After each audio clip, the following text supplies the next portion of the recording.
não se sinta, não sou pai, isso não é para mim. Pelo contrário, todo homem nasceu para ser pai. Inclusive o padre, né? O Frei que está ali atrás, ele nasceu para ser pai. Só que ele gera os filhos, né, na alma, não gera na carne. Então o que é um pai? Eu vou tentar, para a gente tornar uma coisa até um pouquinho mais dinâmica, né, por causa da tarde, eu vou deixar aberto, se vocês quiserem, durante a pregação, perguntar alguma coisa, alguma observação, fiquem à vontade. Eu também vou me dirigir a vocês participem também. Alguém poderia me falar o que é um pai?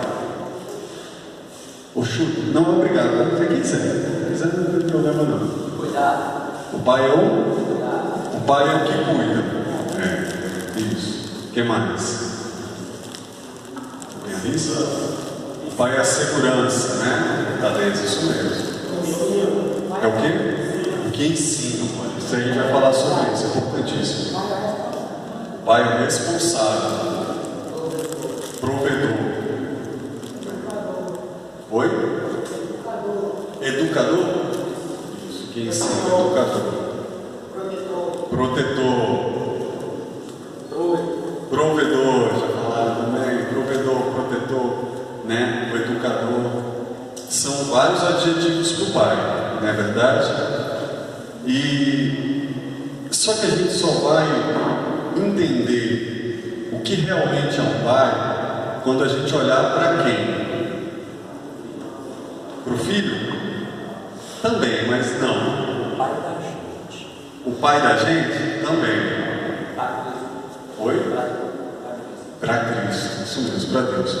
Porque Jesus fala: quem vê o Pai, quem me vê o Pai. Ou seja, Jesus, ele estabelece uma nova relação com Deus.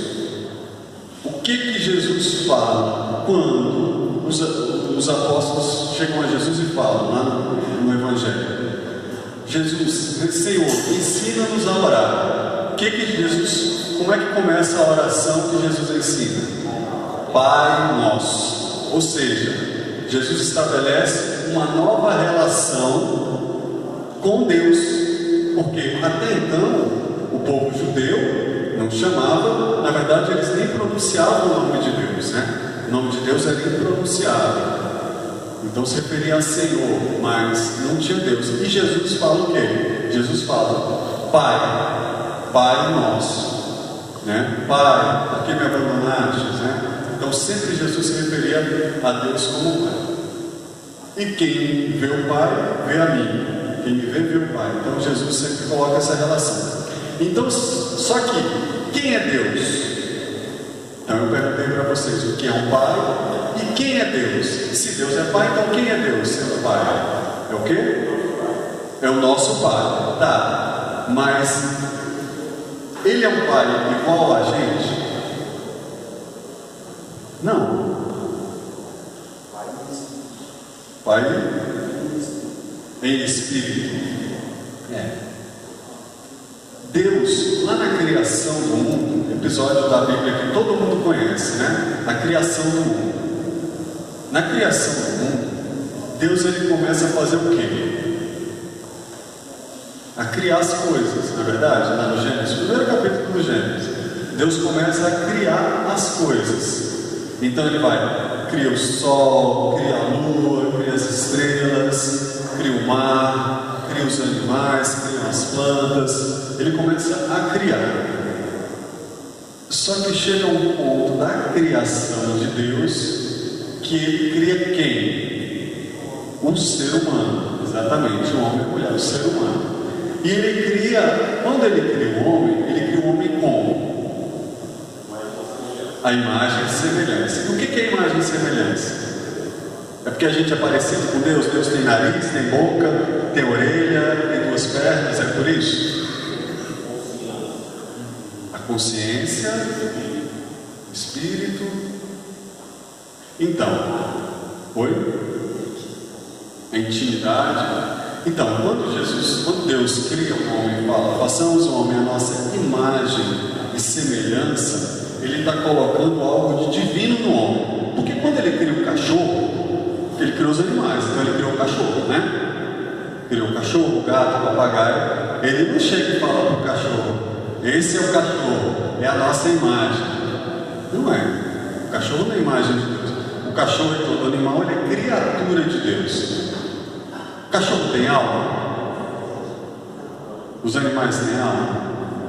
Eles têm alma, mas a alma dos animais não é imortal. Então, quando Deus cria o homem e fala: façamos o homem a nossa imagem e semelhança, ele dá atributos ao homem, que é a inteligência, vontade, e coloca na nossa alma a imortalidade. Então nós somos imortais. Todo mundo crê nisso, né? Então nós, a igreja prega, né? Creio na vida eterna, né? No credo a gente fala na ressurreição da carne e na vida eterna. Então Deus cria o ser humano diferente do que ele criou os animais. Deus colocou uma alma imortal no ser humano. Então ele dá algo que de divino para o ser humano. Não é algo que ele deu para o cachorro. Então quando você vê o pessoal colocando o cachorro no carrinho de bebê, passeando no shopping com o cachorro, aí você vê, tem alguma coisa estranha aí, né? Você vê restaurante para cachorro. Então aqui você traz, você pode comer e tem um cardápio para o cachorro. Certos exageros. E o contrário, né? A gente já vê, está na moda agora, ambientes child free, né? Eles chamam em inglês livre de crianças. Já é uma modinha que está vindo da Europa, que são restaurantes, são lugares que crianças não podem entrar. Criança não entra, mas o cachorro entra. Então, para você ver a inversão das coisas. Mas aí voltando, então Deus cria o homem à imagem e semelhança e dá um poder. Quando ele cria depois a mulher, o que ele fala para o homem e para a mulher? Adão e Eva. Alguém lembra? Não, é a parte do pecado original, né? Mas o que ele fala? Assim que ele cria o homem à imagem e a mulher, Adão estava lá sozinho, né, solitário, e Deus faz uma companhia, né? Tira do lado, e ele fala o seguinte: crescer e multiplicar. Então ele dá uma missão para o ser humano, que é encher a terra. Deus, ele cria as coisas do nada, certo? O ser humano, para ele fabricar esse púlpito aqui, ou essa cadeira, isso aqui é feito de quê? De madeira. A madeira é tirada de onde? Da árvore, que está na natureza. O homem não cria uma árvore, o homem planta uma árvore. É diferente. Então tudo que o homem faz, ele faz a partir de algum bem da natureza. Então o remédio que você toma, o carro que você anda, a roupa que você veste, os objetos que você... Tudo que é construído com a inteligência que é dada por Deus ao homem, é feito com algum bem que Deus criou. Só que Deus, quando ele cria a árvore, ele não chegou e falou: vem cá, então qual é? Para pegar a molécula, eu preciso de uma molécula aqui, o átomo X, eu vou... Não. Deus, ele cria tudo do nada. O homem, ele não tem o poder de criar as coisas do nada. Então, Deus, no processo da criação do mundo, olha só que interessante. No processo da criação do mundo, Deus, ele faz o quê? Ele podia continuar criando seres humanos. Vocês concordam comigo? Ele podia falar o seguinte: tá, eu criei Adão e Eva, depois eu fui criando alguns, e eu vou criando na medida que eu quiser. Porque ele é Deus, ele pode fazer isso. Se ele quisesse, até hoje, criando seres humanos, ele podia. Porque ele pode, ele é Deus. Mas ele não fez isso. Deus não fez isso. O que ele fez? Ele deu ao homem essa missão. Aí você fala: ah, Sérgio, mas isso aí não me convence, porque o cachorro também, né, cruza com a cachorrinha e nasce os filhotinhos. E assim segue para todos os animais criados por Deus. Mas lembra que eu falei para vocês antes? Diferente do cachorro e dos outros animais, nós somos imagem e semelhança de Deus. Então, se nós somos imagem e semelhança de Deus, o processo de criação de novos seres humanos tem uma dignidade muito maior do que a de geração de um cachorro, por exemplo. E eu não estou desmerecendo o resto da obra que Deus criou. Eu estou falando muito alto, gente, estou gritando muito, se estiver ruim, tá bom? Eu falar muito alto, às vezes o som alto incomoda, né? Posso estar mais um pouco. Então, diferente do cachorro, o ser humano, ele é dotado de uma alma imortal, e Deus participa. Então, quando homem e mulher se unem numa relação, o homem entra com a parte biológica, a mulher entra com a parte biológica, mas Deus, ele vem aqui e faz o quê? É o homem que cria a alma. O homem não cria a alma. Por exemplo, eu sou pai, então vocês que são pais, vocês criaram, produziram a alma dos filhos de vocês? Não produziram. Quem cria a alma é Deus. Então olha só que bonito, Deus Pai nos dá uma faculdade, um poder, não vou nem falar faculdade, isso é um poder de criar novos seres humanos. Olha só que fantástico isso. Quando a gente pega, esses dias eu estava com a minha bebezinha, né? Eu olhava assim para ela e eu falava assim: como é incrível, né? Quem é pai já teve essa sensação aqui? Levanta a mão. De pegar o filho assim, principalmente quando é bebezinho. Eu acho que nas outras fases também, mas quando é bebezinho você fala assim: mas você é tão frágil, né? Tão pequeno, tão dependente. E não existia. Não existia essa criança. É um ser humano que já tem vontade ali, lógico, dentro da fase, mas é um ser humano que já tem vontade, já tem personalidade. E você olha, que milagre, é um milagre. E aí é triste quando a gente vê mães abortando os seus filhos, né? Pais, e aí às vezes acontece a culpa do próprio pai, né? Ou o namorado, que hoje as coisas são muito modernas, que não são casados. Então, o próprio homem fala para a mulher: tira, aborta. É muito triste, porque é um ser humano que foi criado ali com uma dignidade, com a alma imortal. Um bebê abortado lá no ventre, ele tem uma alma imortal. Porque qual é a nossa fé? Por que nós somos contra o aborto? Porque no momento da fecundação, no momento da concepção, espermatozoide com óvulo, ali Deus cria a alma. Criou a alma, então ali já tem uma alma. Então é a dignidade do ser humano, a dignidade eterna desse ser humano. Então Deus concede ao homem o poder de comunicar a vida. Então vocês têm que ter isso em mente, como pais. Não adianta eu querer dar tudo para o meu filho, mas se eu não sei qual é a minha missão como pai. E aí você só vai entender a sua missão como pai quando você entender que Deus te deu uma missão sobrenatural. Porque a dignidade de criação, da criação do homem, é algo sobrenatural. Então não há nada mais nobre do que a paternidade. Eu não estou menosprezando a maternidade não, porque o tema aqui é paternidade. É lógico que a maternidade é tão nobre quanto a paternidade, mas eu estou falando para homens, então eu vou focar na paternidade. Não há nada mais nobre que a paternidade humana, porque nela a gente encontra o quê? A comunicação com a paternidade divina. Então Deus que é Pai, que é Deus, o sobrenatural, o nosso fim último, Ele nos comunica algo de sobrenatural.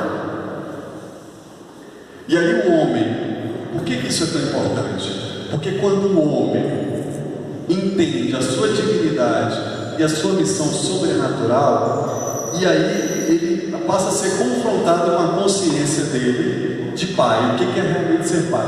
Já percebeu? Eu tenho mais 3 irmãos, né? Eu e mais 3, a irmã mais velha, eu e depois tem mais 2. Meu pai, ele conta que ele era fumante, né? Ele fumava antes de ter a primeira filha. Ele disse que quando a minha irmã nasceu, ele falou: não vou mais fumar. Vocês já viram homens e nunca mais ele colocou um cigarro na boca? Eu nunca vi meu pai fumar. Minha mãe conta. Fumava demais, mas quando a sua irmã nasceu, ele falou que não ia mais fumar e parou. Ninguém falou nada.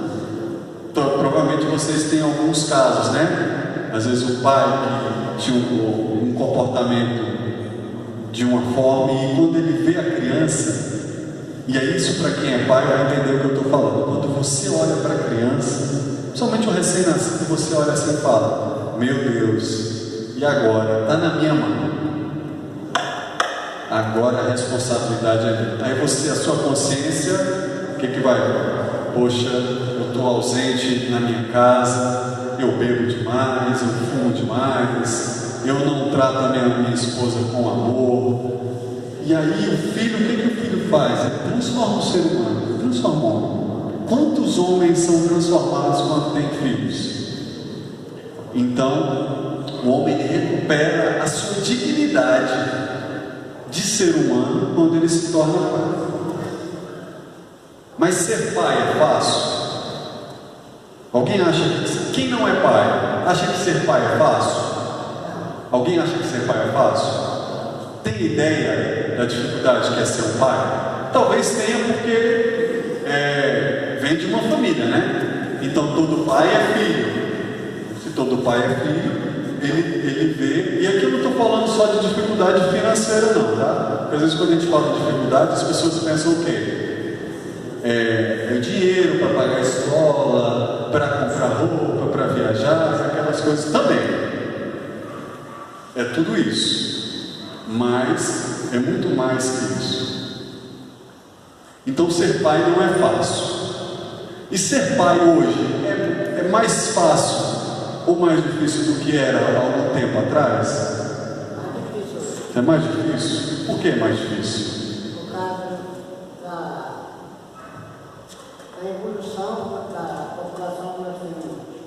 Por causa da evolução da população.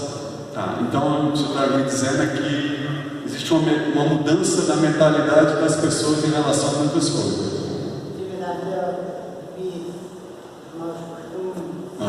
Os maus costumes, é verdade. Então hoje. Oi? Modernidade. Isso, as companhias. Então, na verdade, ser pai não é uma tarefa fácil, mas também não é uma tarefa impossível. Porque se fosse impossível, Deus não tinha dado ao homem, né, a missão de ser pai. Alguém pode trazer água para mim? Um pouquinho de água, por favor. Então, ser pai hoje não é fácil. Por quê? Porque o homem não sabe ser homem. Como é que você acha? Você está doido? O homem não sabe ser homem? Mas para ser homem é fácil. Basta ter nascido homem, certo? Não, errado. Não basta ter nascido homem para ser homem. Talvez aqui os mais velhos, eu estou com 40, né? Eu me considero jovem, mas não tão jovem, mas ainda estou aí mais ou menos, passei um pouquinho da metade da minha vida. Se Deus me der a graça de chegar aos 70, tá bom. Mas a gente não sabe o dia de amanhã. Talvez os mais antigos já tenham escutado do pai assim: deixe de bobagem, menino, seja homem. Já escutaram? Alguém já escutou isso do pai? Levanta a mão aqui quem já escutou. Deixe de frescura, menino, seja homem. Para de chorar. Quem chora é menina, né, Marco? A gente fala isso com o menino, né? Deixe de frescura. Desculpa assim a palavra, mas é o que a gente fala, né? Deixe de bobagem, homem não chora. O menino está andando de bicicleta, cai lá, o que você fala para o menino? Levanta, levanta, levanta. Levanta, não doeu, não. O menino está todo arrebentado. Não doeu. Você fala que não doeu, né? Mas está morrendo de dor. E por que a gente fala isso para o homem, para o menino? Alguém arrisca? Por que a gente fala isso para o menino? Encorajar. Alguma. Você já viu? Obrigado.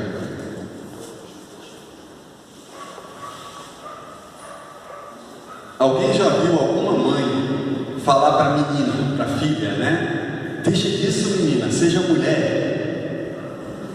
Não vê. Você vai falar para o menino: deixa de bobagem, seja homem. Por quê? O que acontece?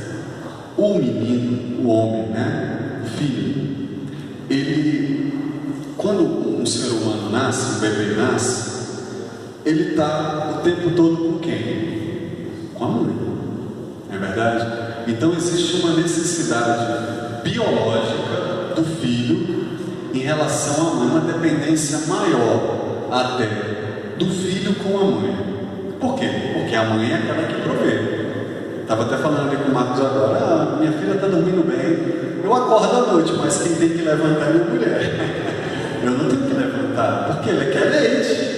Eu não posso dar o que ela tem. Só a mãe pode dar, é uma amamentação. Então eu até acordo, barulho, ela chora, e talvez no nosso quarto. Então eu acordo, mas é o tempo todo que é no peito da mãe, no colo da mãe. Até isso Deus é sábio.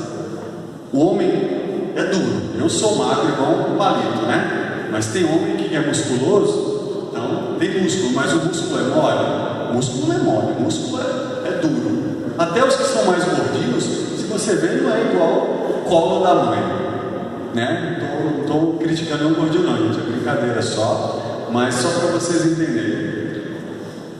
O colo da mãe é aconchegante. Lembra quando vocês encostavam no peito assim da mãe?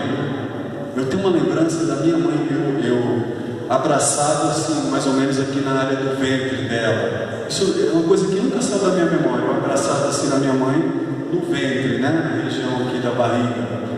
E eu lembro e eu tenho essa memória como se fosse agora, se eu tivesse abraçado minha mãe agora. Porque o colo da mãe, o corpo da mãe é algo agradável, é algo aconchegante. O homem não. O homem é duro, o homem é musculoso, é magro, mas ele não tem um aconchego. Põe uma criança que está chorando. Os que têm bebê pequeno também têm essa experiência. Pega o bebê que está chorando, encosta no seu colo, ele vai ficar com mais raiva. É que ele vai chorar mesmo. Aí encosta no colo da mãe, o que acontece? Começa a parar. Vai ficando calmo, Então até nisso a sabedoria divina ela entra. Então o que acontece? Então o bebê, ele fica o tempo todo mamando, o tempo todo mamando. E aí ele vai desenvolvendo, vai parando de amamentar, vai comendo, né? Vai aprendendo a falar. Só que tem um problema. O homem, ele precisa se libertar da mãe. E aqui eu não estou falando de um termo revolucionário, não. Como é que é essa libertação do homem com a mãe? O homem que eu digo o menino, tá? O menino, não é menina, é menino. Ele tem que se libertar da mãe. Por quê? Porque se ele não se libertar da mãe, ele não vai aprender a ser homem. Porque tem coisa que só o homem faz, né? Se a gente for olhar a pré-história, olhar a origem da humanidade, pelo que a ciência fala, como é que eram as famílias na pré-história? Alguém sabe? Alguém fala aí para mim, sabe? Como é que eram as famílias no início da humanidade? Tinha carro, tinha celular, tinha supermercado para comprar as coisas? Não tinha. Então o que acontecia? O homem, a sua mulher, os seus filhos, a mulher ficava cuidando dos filhos e o homem ia fazer o quê? Caçar. Isso aí, ia caçar. Caçar para quê? Para trazer o quê? A comida para dentro de casa. E por que o homem ia caçar e não a mulher ia caçar? Então é tudo igual, homem e mulher? Todo mundo trabalha hoje? Porque o homem é mais forte, o homem é mais ágil. E eu não estou criticando também as mulheres não é um discurso machista não. Se tivesse mulheres aqui, não é um discurso machista, é um discurso sobre a constituição biológica de homem e de mulher. Porque Deus fez diferente. Porque se Deus não fosse, se Ele não quisesse fazer uma mulher diferente do homem, Ele tinha feito um outro Adão, não é verdade? Ele não fez um outro Adão, Ele fez uma Eva diferente, biologicamente diferente. Então o ser humano, o homem primitivo, então ele tinha que sair para caçar. E aí quando tinha uma ameaça de por exemplo, uma invasão de uma outra tribo, o que esse homem ia fazer? Defender sua família. E como é que ele ia defender sua família? Não entendi. Lutando. Mas ele luta como? Sozinho? O que ele fazia?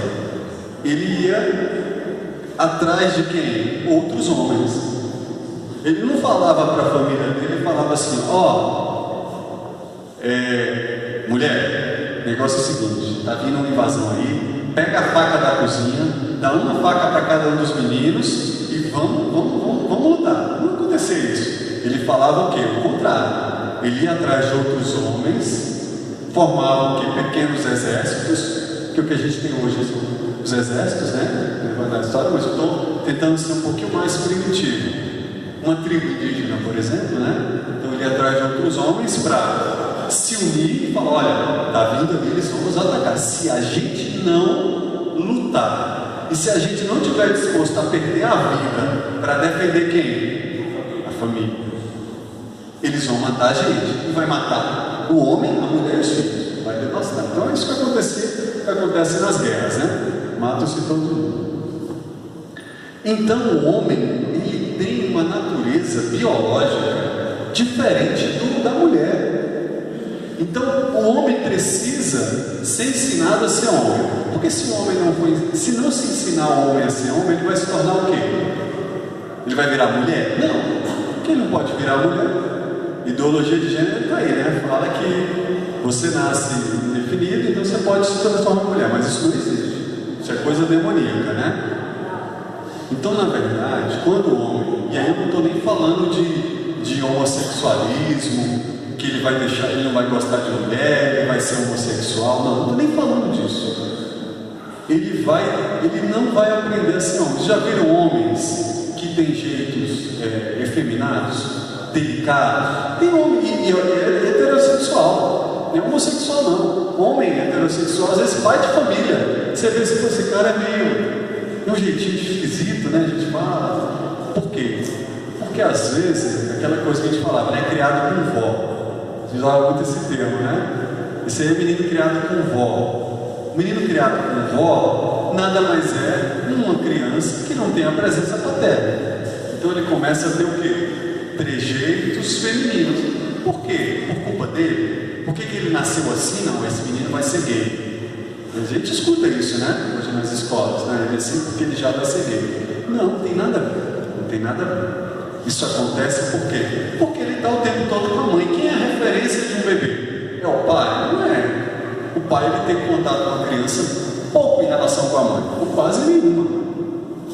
Às vezes o pai passa o dia fora, nessa fase que a mãe está, né? Com o bebê amamentando, o pai passa fora, chega, pega ali, brinca um pouquinho e acabou.